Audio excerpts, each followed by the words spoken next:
आज पहली पुलकर एक स्पेशल एपिसोड रे आम पाखरे अछंती आम समस्तंकर प्रिय और ओडिशार जड़े प्रसिद्ध लेखक कवि गाल्पिक गीतिकार स्तंभकार औपन्यासिक और बाग्मी अध्यापक विश्वरंजन एई नारे से बेस परिचित।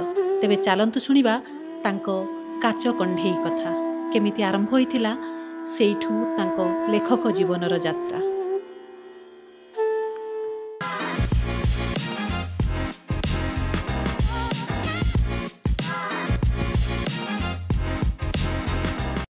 ताले शुणिबा चलंतु आज आपण समस्तंकर प्रिय अध्यापक विश्वरंजन ठारू तांकर प्रथम बही कौन थिला से पछर अनुभूति कौन थिला से केमिति ताको पब्लिश करथिले केमिति लेखिथिले ता विषय रे इंटरेस्टिंग घटना सब। सर नमस्कार। नमस्कार।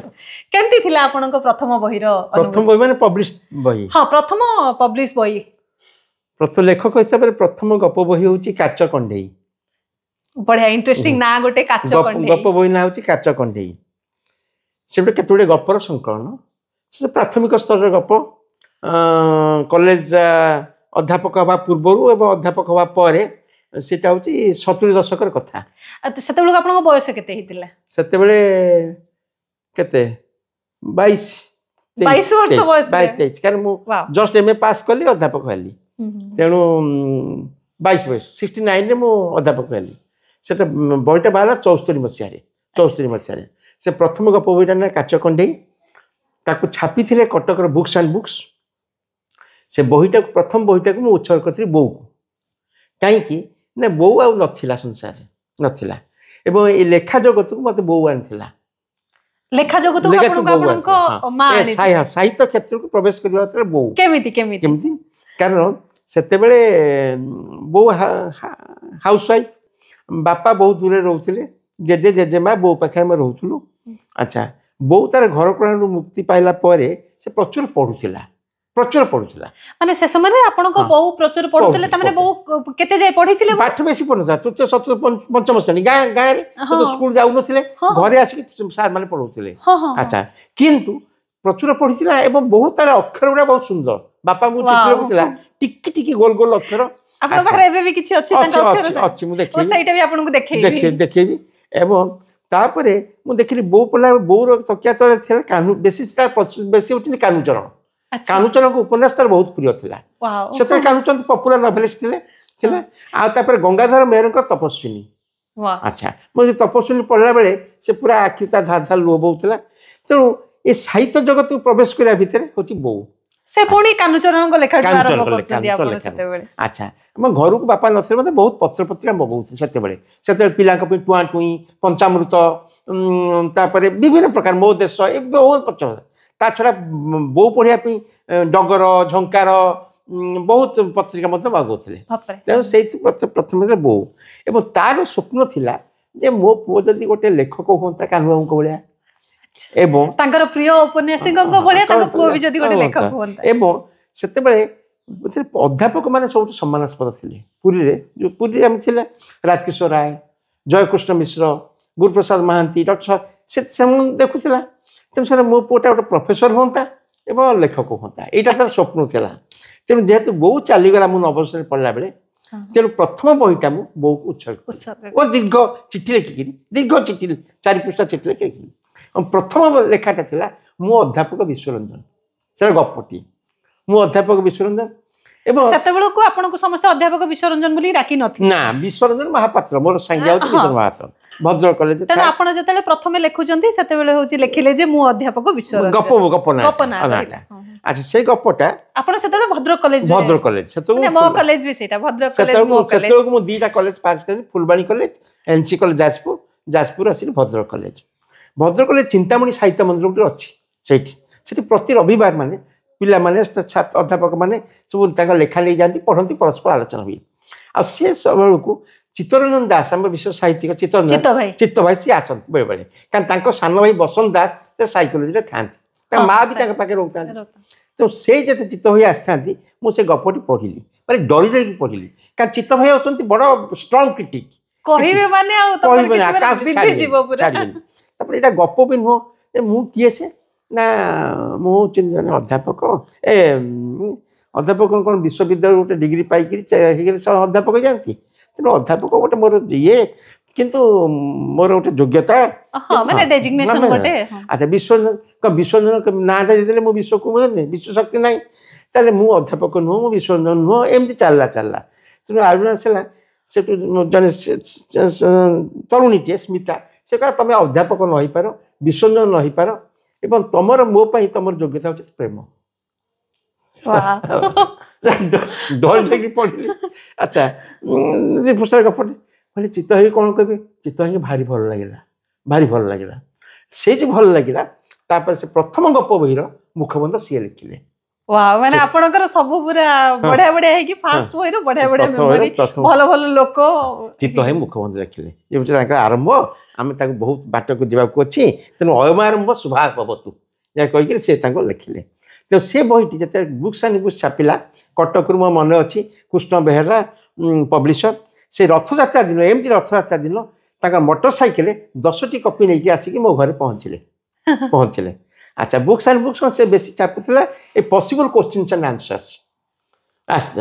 ତ ମୁଁ ଯଦି ପଲିଟିକାଲ ସାଇନ୍ସ ଥିଲି, ମୋତେ ବାଧ୍ୟ କରି ଟିକେ ପଇସା ମିଳିବ ସାଙ୍ଗେ ଇମିଡ଼ିଏଟ୍ ପଇସା, ତେଣୁ ମୁଁ କିଛି ପସିବଲ୍ କ୍ୱେଶ୍ଚିନ୍ ଆନ୍ସର ବି ଲେଖିଥିଲି। ତ ପ୍ରଥମ ବହିଟା ଛାପିଲା, ଆଣିକି ଦେଇଥିଲେ। ଏବଂ ସେ ବହିଟା ଯେହେତୁ ଅଧିକାଂଶ ମାନେ ଯୁବ ସୁଲଭ ପ୍ରେମ ଉପରେ ଆଧାରିତ, ତେଣୁ ସେଇଟା ସେତେବେଳେ ମୋତେ ରେଭେନ୍ସା କଲେଜ ପିଲାଙ୍କୁ ଭାରି ଭଲ ଲାଗିଥିଲା।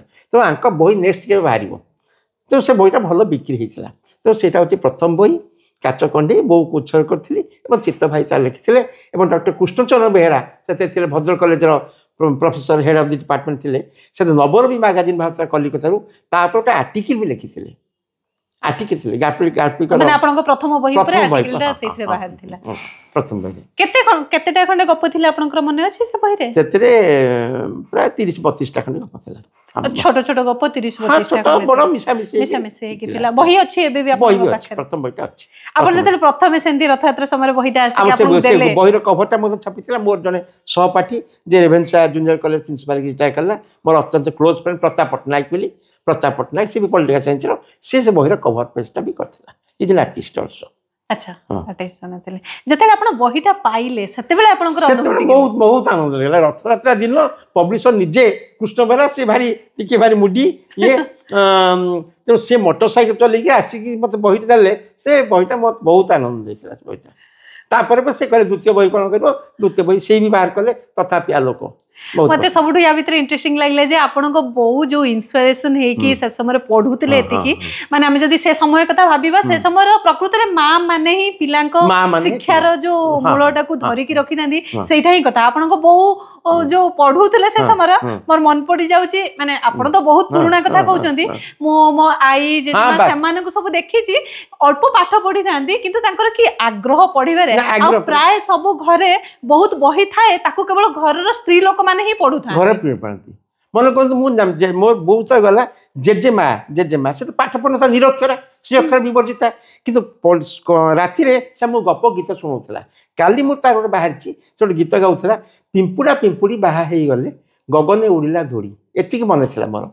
ତାପରେ ସାନ ଭଉଣୀ ମୋର ମନେ ପକେଇଦେଲା, ମୋ ସ୍ତ୍ରୀ କହିଲା ଯେ ହେଉଛି ବିଲରେ କଙ୍କଡ଼ା ମାଦଳ ଧରିଲେ ବେଙ୍ଗ ଦେଲେ ହୁଡ଼ ହୁଡ଼ି, ଆଉ ଦିଥର। ତେଣୁ କହିଲି କ'ଣ ପିମ୍ପୁଡ଼ା, ଏବେ ମୋର ମନେ ପଡ଼େ ବେଳେ ପିମ୍ପୁଡ଼ିର ପୁଲଙ୍କ କ'ଣ ପିମ୍ପୁଡ଼ା ଭାବିଲି। ଆଉ ପିମ୍ପୁଡ଼ି ତ ବାହା ହେଇଗଲେ, ଆଉ ଗଗନମଣ୍ଡଳରେ କ'ଣ ଧୂଳି ଉଡ଼ିଲା, ଏତେ ବାଜା ବାଜି ହେଲା, ତାପରେ କ'ଣ ହେଲା, ତ ସେ କଥା ବି ମନେ ଅଛି। ସେ କଥା ମୁଁ ଲେଖିଛି।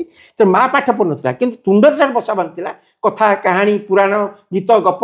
ତେଣୁ ସେଇଗୁଡ଼ାକ ଆମ ଭିତରେ ଗୋଟେ କଳ୍ପନା କଥାକାରିତା ଆମ ଭିତରେ ସୃଷ୍ଟି କରିଥିଲେ ସେଇ ମା ଆଉ ଜେଜେମା ମାନେ। ବର୍ତ୍ତମାନ ଯୋଉଟା ଧୀରେ ଧୀରେ କମିକି ଯାଉଛି, ବର୍ତ୍ତମାନ ସେ ଲେଖିଛି କାହିଁକିନା ସେଠି ଯେହେତୁ ମା ଜେଜେମା, ଆପଣଙ୍କର ମା ଜେଜେମାଙ୍କର ଅଲଗା କ୍ରିଏଟିଭିଟି ଥିଲା ବେଳେ ଆଉ ଜଣଙ୍କର ଅଲଗା ଥିଲା, କିନ୍ତୁ ବର୍ତ୍ତମାନ ସମସ୍ତେ ଯେତେବେଳେ ମୋବାଇଲ କି ରେଫର କଲେ ତ ଗୋଟିଏ ପ୍ରକାର କଥା ହିଁ ଦେଖୁଛନ୍ତି। ବର୍ତ୍ତମାନ ସମସ୍ତଙ୍କ ସବୁ ପିଲାମାନେ ଆଉ ଜେଜେମା ପାଖରେ ନାହାନ୍ତି, ତାଙ୍କ ହାତରେ ଯନ୍ତ୍ର, ତାରି ଭିତରେ କମେଡି ଶୋ, ତାରି ଭିତରେ ସବୁ ଶୋ, ତାରି ଭିତରେ ସବୁ ଅଛି। ତେଣୁ କ୍ରିଏଟିଭର ଯୋଉ ଭେରିଏସନ ଆମକୁ ଦେଖିବାକୁ ମିଳୁଥିଲା, ସେଇଟା ଏବେ ସେତିକି ମାତ୍ରାରେ ଆଉ ନାହିଁ। ବହି ତ ବାହାରିଗଲା, କିନ୍ତୁ ୟା ଭିତରେ ଯୋଉ 30-35ଟା ଖଣ୍ଡେ ଲେଖା ବାହାରିଥିଲା ଆପଣ କହିଲେ, ସେ ସବୁ ଗପ ଗୁଡାକ ଆପଣ କେମିତି ସମୟ ଲେଖୁଥିଲେ? ରାତିରେ ଲେଖନ୍ତି ନା ପଢା ଭିତରେ, ନା କେମିତି କ୍ଲାସ ବଙ୍କ ମାରିକି, ନା ଜବରୁ ଅଫିସରେ ବସିଥିଲା ବେଳେ? ତା ଭିତରେ କେତେ ଗୁଡେ କଲେଜ ସମୟର ବି ଗପ ଅଛି, ତେଣୁ ସାଧାରଣତଃ ଲେଖା ହଉଥିଲା ରାତିରେ ଲେଖା ହଉଥିଲା, କାରଣ ରାତିରେ ତ ଆଉ କୌଣସି ଡିଷ୍ଟର୍ବାନ୍ସ ନଥାଏ, ଲେଖା ହଉଥିଲା। आउ लेखिबार मोर सेमती श्रृंखला नहीं बेले बेले बहुत बड़ रात जाए लेखे बेले बेले सका उठिक जदि शीघ्र उठी पड़े लेखे तो लेखार कौन निर्दिष्ट समय ना कि मुख्यतः राति लेखा होता गपड़ाक राति आपण कोन गोटे गपटा आरंभ रो शेष थर कर लेखिया ना मु सेटा कर से आज पर्यंत सेटा ही नहीं ना मोर धैर्य नहीं गोटे आरंभ कर कंप्लीट कर धैर्य नहीं गोटे मूड आसला लेखी गली तापर मु बुलाबुली करे छाड़ी दिए पुणी के सेकेंड दिन भी गोटे गप 2-3 दिन भी लगी जाई पारे सेकेंड दिन आसला तो भावटा बदली जाई पारे घटना क्रमटा बदली जाई पारे जहाँ बदलू पछे सब लेखा सेमती कौन सी एकाथरे बसिकी शेष करके जीवी ताहा पर्यंत है ना माने से आरंभ जो अभ्यास था पर्यंत भी से अभ्यास जा प्रबंध भी से किंतु दिन समय काम भितर आपण केबे लेखंतिनी आपण को एकुटिया लेखिया को ही एकुटिया बसिक लेखिया साधारणत राति किंतु सही समय आपण जते कहउतले बों कोठू आपण पढिया देखिचंती मैगजीन सब आस्तुला से जो पढिया को तो आपण को कॉलेज गला बेले ए समय पाठ प्रेशर थिबो पढिया को केमती आपण समय ना से स्कूल ले पढला बेले तो प्रचुर थिला काहे स्कूल तो आ कुछ नथिला सते टीवी नथिला मिल नथिला फोन नथिला किछ नथिला तो कॉलेज स्कूल आसीबो जो खरा छुट्टी ये सब बड़ छुट्टी केवल पढिबा से केवल पढ़ार समय चली जाता से स्कूल समयटा आ कॉलेज तो कॉलेज से कौन एत भाई अध्यापक मान समय ना क्लास धरले कम सर सरला एबे कौन पाठ पढ़ा छड़ा अन्य काम बहुत बेसी से तुम क्लास को जा पढ़ी दियो तुम सरला तुम जब घर कॉलेज अच्छे लाइब्रेरी बसिक पढ़ कि घर को आसिक पढ़ कि लेख तो प्रचुर समय था से समय तेणु लिखा से गोटे भल थी माने आम जो लेखुलु परस्पर पढ़ुलु शुणुलु यहाँ थी गोटे सौहार्दपूर्ण वातावरण था से समय एबे जेमिति पिला माने आजिकाली रो प्राय तांको गप को नेकी जदी के कमेंट करचोंदी समालोचना करचोंदी से सब को जो सही न परिबा अछि सेते बेले आपनकर कोन थिला आपन फास्ट बही पढिला परे कोन गोटे सबटु भलो मेमोरी कोन थिला आपन गोटे कोंतु जोटा आपन पाठ के आदृति आपनकर एबे भी मने अछि गोटे रिमार्क के कोन देइथिले गोटे तो कहले चित्त भाई कहिथिले जो सुनि के गपडा बढ़िया लागथिला आ गोटे कोन सेमति गोटे घटना अछि कि आपनकर के गोटे फैन नुआ ना आउ गोटे मुझे शुणिली रेभेन्सा कॉलेज रेभेन्सा मोर जड़े कलिग थे बड़ भाई से चलीगले जीतू पट्टनायक बोली English head of the department Jitu Pattanaik से लेखाली करते स्त्री भाउज बोली डाकू सी से रेभेन्सा हॉस्टल सुपरिटेडेंट थे हॉस्टल वार्डेन थे तेणु सी बहीटा पढ़ी तो सी तुम बहीटा बहुत पिला पुओ झील पढ़ी से सार आउ कौन बही पार तेणु यही जो तरुण तरुणी मान से मत बहुत भल लगे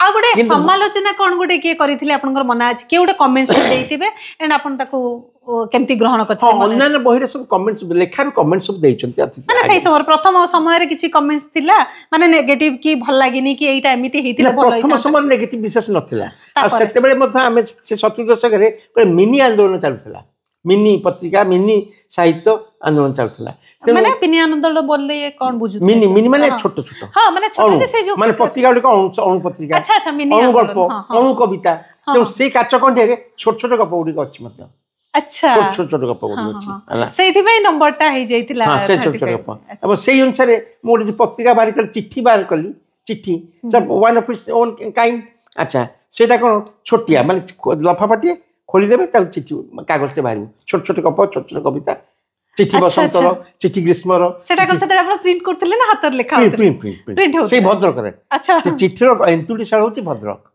माने आम जन्मस्थान में किछि 1971 बसंत फुलबाणी लेखक सम्मेलन होते मु ताको नेकी जाइथे चिट्ठी बसंतर तापर चिट्ठी ग्रीष्मर चिट्ठी शीतर चिट्ठी वर्षार एवं लफाफा तापर आसला इनलाइन लेटर छोट छोट छोट छोट छोट छोट तो से बेते मिनी लेखाटा अल्प अणु लेखाटा बेसी होता आ मोर बेसी प्रशस्ति आसला मिनी गल्प लिखिपारे छोट सिंबॉलिक बहुत बहुत धन्यवाद सर आपनकर जो काच कंढेरु आरंभ होइथिला ए जो साहित्य जीवन रे यात्रा एटा प्रथम गप बही काच कंढे हां प्रथम कविता बही होची जीवन चंपू अच्छा एटा बो को करथली सेटा बापा को उछल करथली अने गप बहीटा बो को उत्सर्ग होइथिला कविता बहीटा बापा को उत्सर्ग बापा थिले काहे कि मो साहित्य जगत को आनिया पी बारो बापा को निजण से माने मोर प्रेरणा से मन मोर सस्ता तेणु काच कंढेरु जो गल्प आरंभ होता जो साहित्यिक जीवन यात्रा आरंभ होता से गुड़ाक से सब आप शुणिले आपको केमती लगे घटनाटी आमको कमेंट लिखि निश्चय जनइबे पुणी थे सार सहित आम आहरी बहुत अनेक विषय कथा हाँ जमीक जीवनी गोटे बाहरी पिलादिन बहुत इंटरेस्टिंग घटना सब अच्छी से विषय आम परवर्ती एपिसोड सब कथा हाँ आपंकर जब स्पेशल किसी क्वेश्चन अच्छी इंटरेस्ट अच्छी आप निश्चय कमेंट लिखि जनइबे आम से गुड़ाक परवर्ती कथबार्ता समय सार को आम पचारि पारू से आमको कहे आपन को जदि आमर वीडियो भल लगी थाए ताहले निश्चय जनइबे आपर्यंत जदि आम चैनल को सब्सक्राइब करना ताहले सब्सक्राइब करिए आ पाखरे जो बेल आइकन अच्छी ताकू भी क्लिक करिए को भूलिबेनी ताहले आपण आमर आगामी सब कंटेंट विषय रे जानि परिबे। आज पई एतिकी रहुछु, धन्यवाद।